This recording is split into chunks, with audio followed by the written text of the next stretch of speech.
ব্রাজিলের বিপক্ষে ম্যাচটা আর্জেন্টিনা দলের ভেতর অন্যরকম এক বিশ্বাসের জন্ম দিয়েছে। আর এক বছর পরই 2026 বিশ্বকাপ। মেসিকে ছাড়াই এমন পারফরম্যান্সের পর আরও একটা বিশ্বকাপ জয়ের বিশ্বাস প্রবলভাবেই জুগিয়েছে দলটা।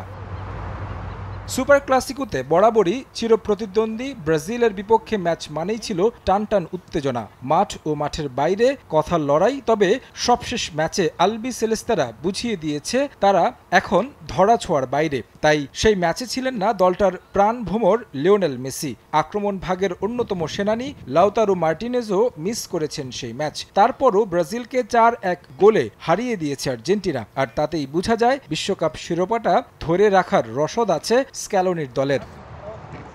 2022 সালের মতো 2026 সালেও যদি লিওনেল মেসিরা শিরোপা ধরে রাখতে পারে তাহলে তো সোনায় সোহাগা। শিরোপা জয়ের সেই আনন্দে কি করবেন ফুটবলাররা? আর যে যাই করুক, আর্জেন্টিনার বাজপাখি এমিলিয়ানো মার্টিনেজ ঘোষণা দিয়েছেন চমকে দেওয়ার মতো। টানা দ্বিতীয় শিরোপা জিতলে নাকি ফুটবলটাকেই বিদায় বলে দিবেন। বি প্লে নামে একটি ওয়েবসাইটে দেয়া সাক্ষাৎকারে নিজের ফুটবল ক্যারিয়ার সম্পর্কে কথা বলেছেন।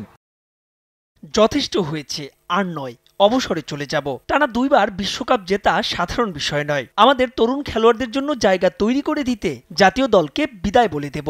টানা দ্বিতীয়বার বিশ্বকাপ জয়ের অনুভূতিটাই বা কেমন হবে সে বিষয়েও কথা বলেছেন এমি মার্টিনেজ।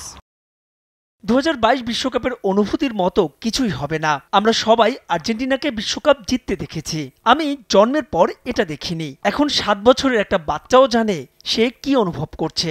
আপনি খুশি হবেন, উদযাপন করবেন, কিন্তু আগের মতো অনুভূতি আর আসবে না। খোলাসা করেছেন ফ্রান্সের বিপক্ষে সেই ঐতিহাসিক ফাইনালের আগে কি করেছিলেন।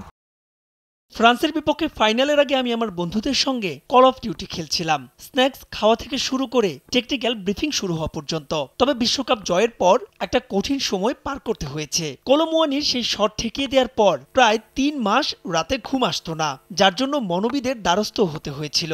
32 বছর বয়সী এই ফুটবলার এখন পর্যন্ত আর্জেন্টিনার জার্সিতে খেলেছেন 51 ম্যাচ, যেখানে 2টি কোপা আমেরিকা ও একটি বিশ্বকাপ জিতেছেন এই গোলরক্ষক।